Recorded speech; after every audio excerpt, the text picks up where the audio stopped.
नमस्कार दोस्तों, स्वागत है आपका अपने चैनल द हिंदी क्लासेस में। तो आज हम डिस्कस करेंगे जो स्पर्श भाग 1 का चैप्टर नंबर 5 शुक्र तारे के समान। इस चैप्टर के जो राइटर हैं वो हैं स्वामी आनंद। स्वामी आनंद जो है उन्होंने गांधी जी के साथ 1917 में स्वतंत्रता आंदोलन में भाग लिया था।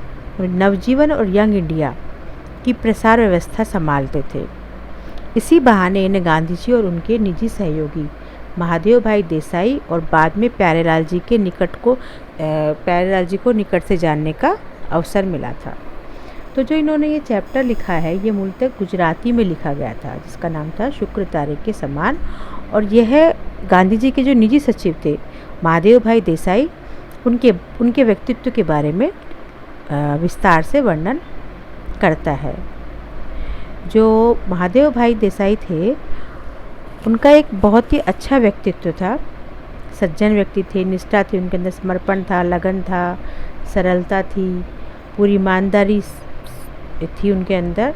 और इन्हीं सब विशेषताओं को हमारे लेखक ने, आनंद भाई ने, बहुत ही सहजता से पिरोया है। पढ़ते पढ़ते हमें ऐसा लगता है कि हम महादेव भाई जी को बहुत दिनों से जानते हैं और हम उनके व्यक्तित्व के कायल हो जाते हैं। उनकी पर्सनैलिटी को देख करके लगता है क्या बंदे थे वो। तो लेखक कहता है कि कोई भी महान व्यक्ति महानतम कार्य तभी कर पाता है जब उसके साथ ऐसे सहयोगी हों जो उसकी तमाम इतर चिंताओं और उलझनों को अपने सिर ले ले। कहने का मतलब ये है कि अगर कोई महान कार्य कर रहा है तो उसके पीछे सिर्फ वो ही नहीं होता है कि वो अकेला ही एक टीम वर्क होता है, साथ के सहयोगी होते हैं जो उसको सपोर्ट करते हैं मेंटली, फिज़िकली, तो उसी से वो आगे बढ़ पाता है। तो वही गांधी जी के लिए जो सपोर्टर थे, जो उनके पहिए थे, वो थे महादेव भाई और भाई प्यारेलाल जी। ऐसी शख्सियत थी जो गांधी जी के बहुत सहयोगी थे, जिन्होंने स्वतंत्रता आंदोलन को आगे बढ़ाने में और हमें आज़ादी दिलाने में अपना बहुत बड़ा रोल प्ले किया था। तो आइए अब उनके बारे में डिस्कस करते हैं। तो उनका नाम, जैसे कि हम चैप्टर से पढ़ पा रहे हैं, शुक्र तारे के समान। शुक्र तारा मतलब, शुक्र तारा जो होता है वो जो इस तरह से नक्षत्र मंडल में इस तरह से होता है कि बड़े सवेरे घंटे 2 घंटे से अधिक उसको हम देख नहीं पाते हैं। शाम के समय देख पाते हैं तो, या फिर सुबह सुबह 1-2 घंटे देख पाते हैं, लेकिन उसके अंदर अपनी आभा, प्रतिभा, चमक, किरणें काफ़ी होती हैं और वो चंद्रमा को और ज़्यादा प्रकाशित कर देती हैं। जब शुक्र तारा उदय होता है तो चंद्रमा की रोशनी और ज़्यादा बढ़ जाती है, लेकिन वो ज़्यादा देर नहीं होता है, तो शाम के समय दिखता है या सुबह सवेरे दिखता है। तो ऐसे ही जो हैं हमारे महादेव भाई हैं, उनके बारे में कहा गया है कि वो भी शुक्र तारे के समान थे। उन्होंने गांधी जी को बहुत सहयोग दिया, उनकी आभा प्रतिभा को और ज़्यादा बढ़ाया, उनको हर चीज़ में, चाहे वो छोटे से छोटा काम हो या बड़े से बड़ा काम हो, उनके लिए हमेशा हाजिर रहते थे। मतलब उनके वो निजी सचिव थे। वो अपने आप को क्या कहते थे कि मैं तो गांधी जी का हम्माल हूँ। हम्माल मतलब कुली, सामान उठाने वाला हूँ। कभी कभी वो अपना परिचय पीर बावर्ची भिश्तीखर के रूप में भी देते थे। क्या बोलते थे अपने आप को कि मैं गांधी जी का कौन हूँ? पीर बावर्ची खर हूँ। कभी कभी उनको हम्माल बोलते थे, है ना। तो गांधी जी भी उनको अपने पुत्र से भी अधिक मानते थे। इसीलिए उन्होंने सन 1917 में जब वो उनसे पहली बार मिले थे तो उन्होंने अपना उत्तराधिकारी बना दिया था। कि उत्तराधिकारी का मतलब होता है कि अगर मुझे कुछ हो जाता है कल को, तो मेरे बाद इस सत्ता को या इस जो मैं आंदोलन कर रहा हूँ उसको आगे कौन संभाल सकता है। तो उत्तराधिकारी हम किसी भी ऐसे व्यक्ति को नहीं बना सकते जिसके हमें लगता है कि पूरा टैलेंट है, जो इस लायक है, इस पद के लायक है, उसी को हम उत्तराधिकारी बनाते हैं। तो गांधी जी ने 1917 में भाई महादेव जी को अपना उत्तराधिकारी घोषित कर दिया था। अब इसके बाद क्या हुआ, सन 1919 में जब जलियांवाला बाग हत्याकांड हुआ था, है ना, तो जलियांवाला बाग होते थे, तो पंजाब जाते हुए गांधी जी ने पलवल स्टेशन पर गिरफ्तार किया गया। पंजाब जा रहे थे वो, तो उनको गिरफ्तार कर लिया गया था। गांधी जी ने उसी समय महादेव भाई को अपना वारिस कह दिया था। उनको समझ आ गया था कि इनके अंदर पूरा समझ है और इनके अंदर पूरा इस चीज़ को संभालने की काबिलियत है। सन 1929 में महादेव भाई आज से तो हिमाचल देश के चारों कोनों में समूचे देश के दुलारे बन चुके थे। मतलब हिमाचल से लेकर, मतलब इसको हम कह सकते हैं कि कश्मीर से लेकर कन्याकुमारी तक वो समूचे देश में सबके प्यारे बन चुके थे। तो इसी बीच क्या हुआ था कि पंजाब में फौजी शासन के कारण जो कहर बरसाया गया था उसका ब्यौरा रोज़ रोज़ आने लगा। पंजाब के अधिकतर नेताओं को गिरफ्तार करके फौजी कानून के तहत जन्म कैद की सजाएं देकर काला पानी भेज दिया जाता था। तो क्या हुआ कि लाहौर के मुख्य राष्ट्रीय अंग्रेजी दैनिक पत्र ट्रिब्यून के संपादक श्री कालीनाथ राय को 10 साल की जेल की सज़ा मिल गई थी। जब पंजाब का ये सब चल रहा था तो वहाँ पे एक ट्रिब्यून नाम का एक पेपर आता था। अब देखिए आज के टाइम में तो हम देखते हैं कि सोशल मीडिया है, टीवी है, ये सब चीज़ें हैं, लेकिन उस समय समाचार अगर कोई न्यूज़ हो, कोई बात हो तो उसको किस तरह से लोगों तक पहुंचाया जाएगा, सिर्फ़ और सिर्फ यही जो हमारे समाचार पत्र हैं वही एक माध्यम था। इसके अलावा कोई और माध्यम नहीं था। या तो आप पैदल यात्रा करो, इसीलिए गांधी जी ने डांडिया मार्च यात्रा की थी। आंदोलन, तो आंदोलन को अगर हवा देनी हो तो किस तरह देते होंगे, वो समाचार पत्रों के द्वारा देते थे ना। उस समय ये सब तो नहीं था ना। तो समाचार पत्र ही स्वतंत्रता आंदोलन का मेन हथियार था, जिसके द्वारा स्वतंत्रता आंदोलन को जगह जगह फैलाया जा सकता था। तो इसलिए उस पर खास ध्यान दिया जाता था। तो क्या हुआ था कि ट्रिब्यून जो समाचार पत्र था उसके जो लेखक थे कालीनाथ राय, उनको 10 साल की जेल कर दी गई थी, जो उस समय अंग्रेज शासक थे।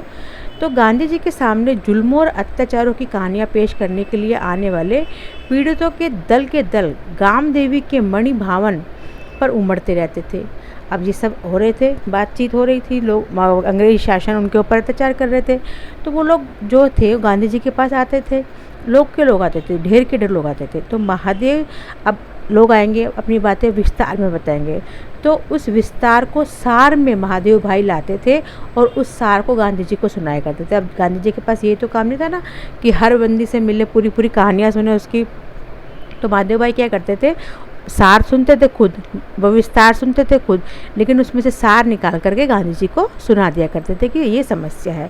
तो इससे गांधी जी का समय बच जाता था, क्योंकि उनको और भी काम करने होते थे। तो फिर वो टिप्पणियाँ तैयार करके उनको गांधी जी के सामने पेश करते थे और आने वालों के साथ उनकी रूबरू मुलाकात भी करवाते थे कि किसको गांधी जी से मिलवाना है, जो इम्पोर्टेंट है उसको मिलवाना है, जो बहुत खास है उसको तुरंत मिलवाना है। तो ये सब कौन मैनेज करता था, हमारे महादेव भाई मैनेज करते थे। तो गांधी जी बम्बई के मुख्य राष्ट्रीय अंग्रेजी दैनिक बॉम्बे कार्निकल में इन सब विषयों पर लेख लिखा करते थे। अब जो भी लोग गांधी जी से मिलने आया करते थे, जिसके डिस्कस करते रहते तो अपनी डिस्कशन को वो किस में लिखते थे, बॉम्बे कॉर्निकल जो अखबार आता था उसके अंदर लिखा करते थे। मतलब इतने ज़्यादा लोग उनसे मिलने आते थे कि उसमें लिखने की तंगी बन जाती थी। अब कुछ ही दिनों में कॉर्निकल के निडर अंग्रेज संपादक हॉर्नी मैन को सरकार ने देश निकाला दे दिया। अब देखिए क्या हुआ कि वो जो अंग्रेज संपादक थे हॉर्नी मैन, जो क्या कॉर्निकल में क्या वो निडर मतलब वो ऐसा लगता है ना पढ़ने के बाद कि वो गांधी जी का साथ देते थे, निडर थे, वो अंग्रेज़ों के खिलाफ थे। अंग्रेजी शासन में अंग्रेज़ों के खिलाफ अगर कोई खड़ा होगा तो वो उसको भगा देंगे ना वहाँ से, तो उन्होंने ऐसा ही किया। तो उसको क्या किया, देश निकाले की सज़ा देकर इंग्लैंड में वापस भेज दिया कि भैया तुम यहाँ से जाओ, तुम यहाँ रहने लायक हो ही नहीं। तो उन दिनों बम्बई के 3 नए नेता थे, शंकरलाल बैंकर, उम्मार सोवानी और जमनादास द्वारका प्रसाद। इनमें अंतिम श्रीमती बेसेंट के अनुयायी थे। अंतिम मतलब जमनादास द्वारका प्रसाद। ये तीनों यंग इंडिया नाम का एक अंग्रेजी साप्ताहिक चलाते थे, है ना।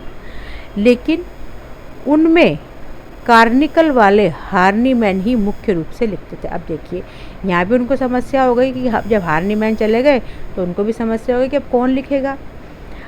अब क्या हुआ कि लोगों को हर हफ्ते साप्ताहिक के लिए लिखने की कमी रहने लगी। अब वो चले गए तब कौन लिखेगा।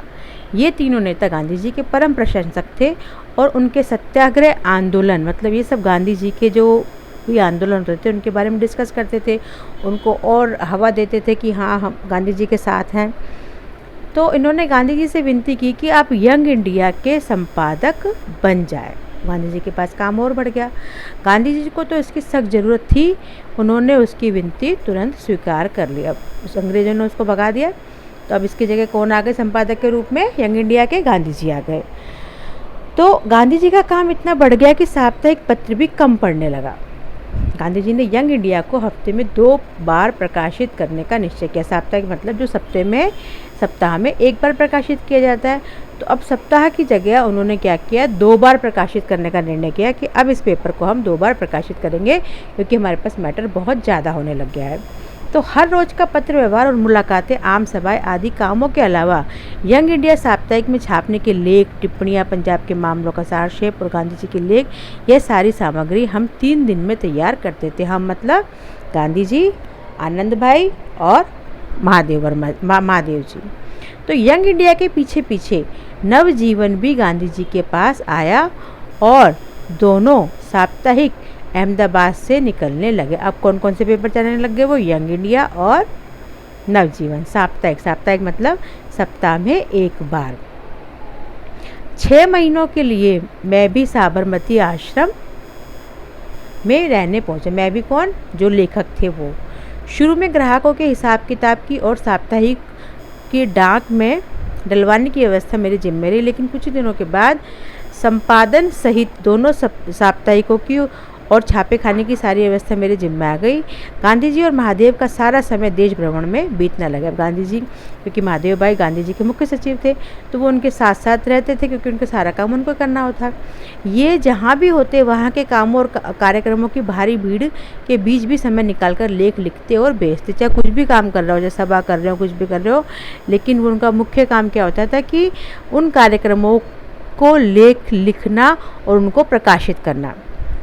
सब प्रांतों के उग्र और उदार देशभक्त क्रांतिकारी और देश विदेश के धुरंधर लोग, संवाददाता आदि गांधी जी को पत्र लिखते और गांधी जी यंग इंडिया के कॉलमों में उनकी चर्चा किया करते थे। अब गांधी जी इतने फेमस हो गए थे, तो जो भी क्रांतिकारी थे, देशभक्त थे, देश विदेश के धुरंधर लोग, संवाददाता जो भी थे, उनको लिखते और गांधी जी क्या करते थे, उनको यंग इंडिया में प्रकाशित करते थे।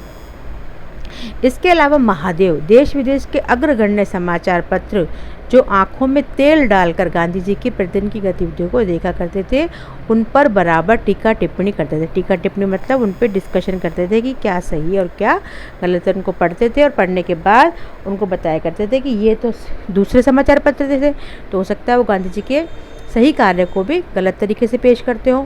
तो उस पेश को जो महादेव भाई थे वो सही तरह से, या सही को गलत, या जो ठीक था उसको बताते थे।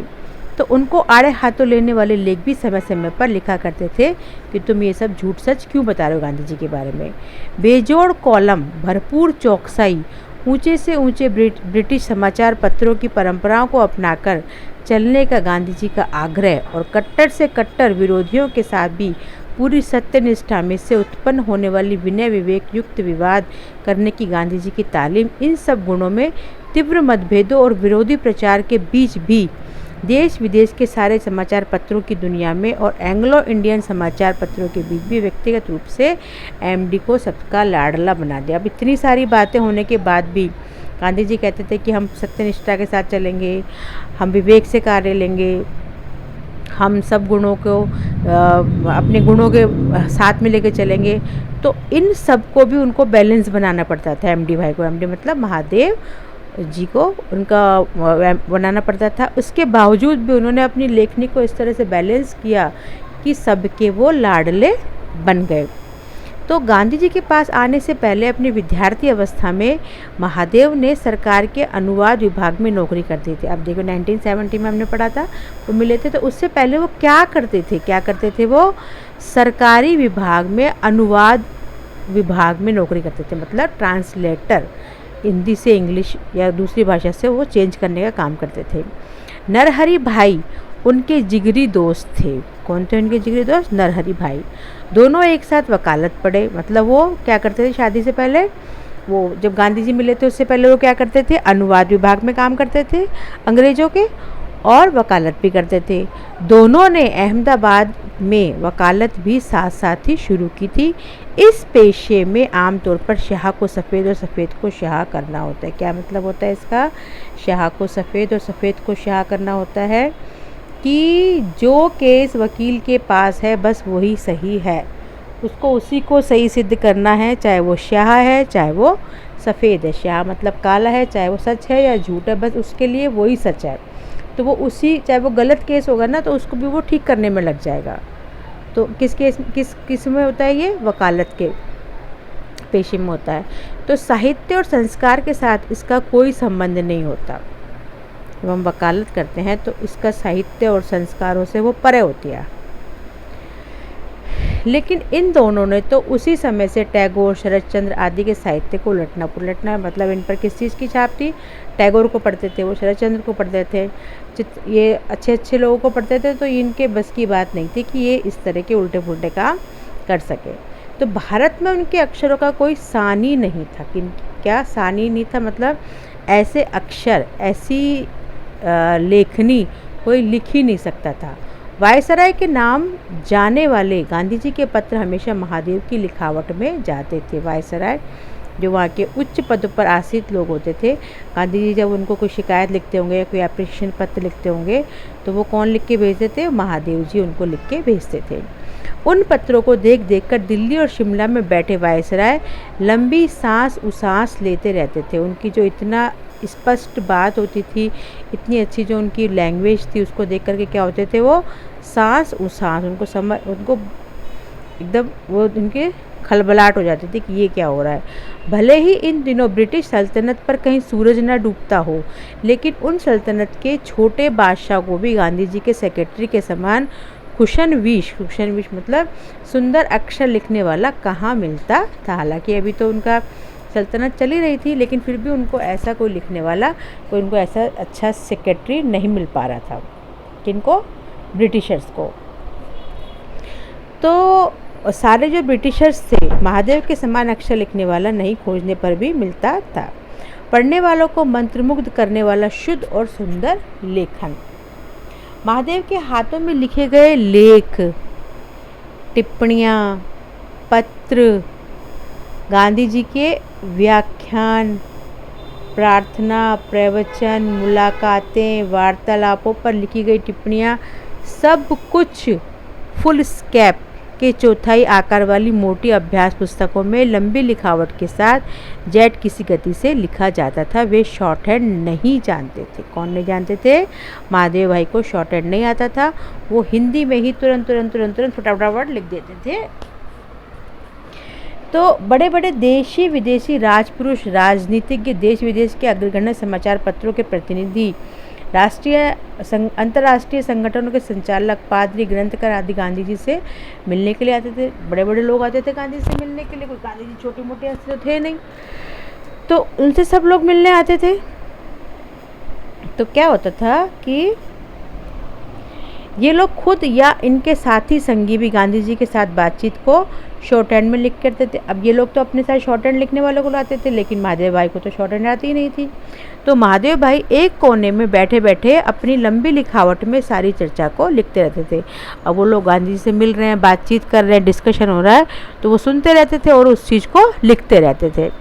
मुलाकात के लिए आए हुए लोग अपने मुकाम पर जाकर सारी बातचीत को टाइप करके जब उसे गांधी जी के पास ओके करवाने के लिए पहुंचते तो भले ही उनमें कुछ भूल या कमियां खामियां मिल जाए, लेकिन महादेव भाई की डायरी में या नोट बही में मजाल है कि कौमा मात्र की भी कोई भूल मिल जाए। मतलब वो एकदम नीट एंड क्लीन, जैसे इसको लिखना चाहिए बराबर लिखते थे, है ना। तो महादेव, गांधी जी कहते हैं कि महादेव के लिखे नोट के साथ थोड़ा मिलान कर लेना था ना, और लोग दांतों तले उंगली दबाकर रह जाते थे कि इतनी अच्छी लिखावट थी, इतना शुद्ध उच्चारण था, इतनी शुद्ध लेखनी थी कि लोगों को समझ नहीं आता था ये बंदा क्या है। लुई फिशर और गुंथर के समान धुरंधर लेखक अपनी टिप्पणियों का मिलान महादेव की टिप्पणियों के साथ करते और उन्हें सुधारे बिना गांधी जी के पास ले जाने में हिचकिचाते थे। उनको लगता था कि हमारी कोई ना कोई तो गलती होगी। ये देखिए, ये है महादेव भाई, है ना, महादेव देसाई हैं ये, जिनके बारे में हम डिस्कस कर रहे हैं। तो साहित्यिक पुस्तकों की तरह ही महादेव वर्तमान राजनीतिक गवाहों और घटनाओं से संबंधित अद्यतन जानकारी वाली पुस्तकें भी पढ़ते रहते थे। तो उनको लिखने का ही शौक़ नहीं था, उनको पढ़ने का भी शौक़ था। हिंदुस्तान से संबंधित देश विदेश की ताज़ी से ताज़ी राजनीतिक गतिविधियों और चर्चाओं की नई से नई जानकारी उनके पास मिल जाती थी। मतलब रीडिंग और राइटिंग दोनों ही शौक़ थे उनको। सभाओं में, कमेटियों की बैठकों में या दौड़ती रेलगाड़ियों के डिब्बों में ऊपर की बर्थ पर बैठकर ठूस ठूस कर भरे पड़े अपने झोलों में रखे ताज़े से ताज़े समाचार पत्रों, मासिक पत्र, पुस्तकों को पढ़ते रहते थे। मतलब उनके झोलों में क्या क्या होता था, नई नई जो वो निकलती रहती है, मासिक पत्र निकलते रहते हैं, पुस्तकें निकलती रहती हैं यंग इंडिया की, ये सब उनके झोले में होती थी। और नवजीवन के लिए लेख लिखते रहते थे। लगातार चलने वाली यात्राओं, हर स्टेशन पर दर्शकों के लिए इकट्ठा हुई जनता के विशाल समुदायों, सभाओं, मुलाकातों, बैठकों, चर्चा और बातचीतों के बीच वे स्वयं कब खाते, कब नहाते, कब सोते या कब अपनी हाजतें रफ़ा करते, हाजतें मतलब अपने शेविंग करते, किसी को इसका कोई पता ही नहीं चलता था। मतलब वो इतनी बिजी रहते थे कि उनको उठने बैठने, खाने पीने का कोई होश नहीं था। वे 1 घंटे में 4 घंटे का काम निपटा लेते थे। मतलब उनका काम करने की स्पीड क्या थी, 1 घंटे में 4 घंटे का काम कर लेते थे। और काम में रात और दिन के बीच कोई फ़र्क शायद ही कभी रहता। मतलब वो बहुत हार्ड वर्किंग भी थे। वे सूट भी बहुत सुंदर काटते थे। उनकी इतनी सारी व्यस्तताओं के बीच भी वे काटना कभी नहीं चूकते थे। काटते भी थे, पढ़ते भी थे, लिखने का भी शौक़ था, गांधी जी के साथ घूमते भी थे, है ना, और सूट भी काटते थे। मतलब कितने हार्ड वर्किंग थे। 1 घंटे में 4 घंटे का कार्य कर लेते थे। बिहार और उत्तर प्रदेश के हजारों मील लंबे मैदान गंगा, यमुना और दूसरी नदियों के परम उपकारी, सोने की कीमत वाले गाद के बने हैं। आप 100 कोस चल लीजिए, रास्ते में सुपारी फोड़ने लायक एक पत्थर भी नहीं मिलेगा। अब यहाँ पर बिहार और उत्तर प्रदेश की बात की जा रही है, किस तरह का वहाँ का माहौल होता है। इसी तरह महादेव के संपर्क में आने वाले किसी को भी ठेस या ठोकर की बात तो दूर रही, खुरदुरी, मिट्टी या कंकरी भी कभी नहीं। मतलब उनका स्वभाव कैसा था, बहुत ही मिलनसार था। वो कभी किसी को ऊटपटांग या दिल दुखाने वाली बात नहीं करते थे। उनकी निर्मल प्रतिभा उनके संपर्क में आने वाले व्यक्ति को चंद्र शुक्र की प्रभा के साथ दूधो नहला देती थी। मतलब जो भी उनके साथ मिलता था वो उनकी चमक से या उनके व्यक्तित्व से या उनके विचारों से, उनकी पर्सनैलिटी से प्रभावित होने बिना नहीं रह सकता था। उसमें सराबोर होने वाले के मन में उनकी इस मोहिनी का नशा कई कई दिनों तक उतरता था। मतलब जो इनसे मिल लेता था तो उनकी पर्सनैलिटी कुछ इस तरह से होती कि उनसे मिलने के बाद कई दिनों तक वो एक खुमारी सी रहती थी कि उनकी बातें, उनका चाल ढाल, उनका बात करने का तरीका, उनका बोलने का तरीका, वो सब दिमाग में चलता रहता था। महादेव का समूचा जीवन और उनके सारे कामकाज गांधी जी के साथ एक रूप होकर इस तरह गुंध गए थे कि गांधी जी से अलग करके अकेले उनकी कोई कल्पना ही नहीं की जा सकती थी। कामकाज की अनवरत व्यवस्थाओं के बीच कोई कल्पना भी न कर सके, इस तरह समय निकालकर लिखी गई दिन प्रतिदिन की उनकी डायरी की वे अनगिनत अभ्यास पुस्तकें आज भी मौजूद है। मतलब उनको रात को वो सब तो लिखते ही थे पेपरों के लिए, गांधी जी के लिए, तो उसके बाद वो अपनी पर्सनल डायरी भी रोज़ रात को लिखा करते थे। प्रथम श्रेणी की शिष्ट, संस्कार संपन्न भाषा और मनोहारी लेखन शैली की ईश्वरीय देन महादेव को मिली थी। अब उनको कहते हैं ईश्वरीय देन थी, मतलब वो गॉड गिफ्टेड थे।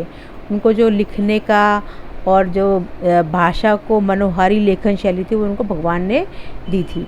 यद्यपि गांधी जी के पास पहुंचने के बाद घमासान लड़ाइयों, आंदोलनों और समाचार पत्रों की चर्चाओं के भीड़ भरे प्रसंगों के बीच केवल साहित्यिक गतिविधियों के लिए उन्हें कभी समय नहीं मिला, फिर भी गांधी जी की आत्मकथा सत्य के प्रयोग का अंग्रेजी अनुवाद उन्होंने किया और नवजीवन में प्रकाशित होने वाले मूल गुजराती की तरह हर हफ्ते यंग इंडिया में छपता रहा। तो ये जो गांधी जी की आत्मकथा थी वो हिंदी में लिखी हुई थी, तो उन्होंने उसका ट्रांसलेट किया इंग्लिश में।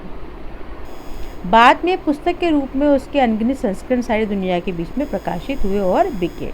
सन 1934-35 में गांधी जी वर्धा के महिला आश्रम में और मंगनवाड़ी में रहने के बाद अचानक मंगनवाड़ी से चलकर सेगांव की सरहद पर एक पेड़ के नीचे जा बैठे। वो बता रहे गांधी जी ने क्या किया था, 1934-35 में एक अपनी स्थान परिवर्तन कर लिया था।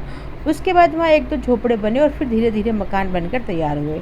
तब तक महादेव भाई दुर्वा बहन और चिरंजीवी नारायण के साथ मंगनवाड़ी में रहे। वहीं सेवे वर्धा की असह्य गर्मी में रोज़ सुबह पैदल चलकर सेवाग्राम पहुँचते थे। मतलब गांधी जी के मुख्य सचिव थे, तो वर्धा से पैदल चलकर कहाँ पहुँचते थे? सेवाग्राम पहुँचते थे भरी दोपहर में। वहाँ दिन भर काम करके शाम को वापस लौट के भी आते थे। आते जाते पूरे 11 मील चलते। रोज़ रोज़ का यह सिलसिला लंबे समय तक चला। कुल मिलाकर इसका जो प्रतिकूल प्रभाव उनके स्वास्थ्य पर पड़ा और उनकी अकाल मृत्यु का कारण बना। रोज़ रोज़ पैदल पैदल जाना आना, गर्मी में, है ना, काम भी करना, तो इसलिए उनकी अकाल मृत्यु हो गई थी। इस मौत का घाव गांधी जी के दिल में उनके जीते जी बना ही रहा। वे भर्तृहरि के भजन की यह पंक्ति हमेशा दोहराते हैं, एरे जख्म जोगे नहीं जशे, यह घाव कभी योग से भरेगा नहीं। बाद के सालों में प्यारेलाल जी से कुछ कहना होता और गांधी जी उनको बुलाते तो उस समय भी अनायास उनके मुंह से महादेव ही निकलता। मतलब वो उनके इतने दिल के करीब थे महादेव जी कि जो गांधी जी हैं उनको, अगर उनके जो दूसरे सचिव थे प्यारेलाल जी, उनको बुलाना होता तो उनके मुंह से क्या निकलता था? महादेव ही निकलता था। तो दोस्तों ये बहुत ही एक सुंदर चैप्टर था जो हमने पढ़ा। कैसा लगा आपको चैप्टर बताइए? मुझे तो बहुत अच्छा लगा। और आप जानकारी लीजिए इनके बारे में, महादेव जी के बारे में। बहुत अच्छे व्यक्तित्व था। कोई भी इससे संबंधित आपको प्रश्न पूछना है तो कमेंट्स बॉक्स में आइए और आप डिस्कस कर सकते हैं। इसके प्रश्न उत्तरों के साथ हम फिर मिलेंगे दूसरी वीडियो में। Thank you.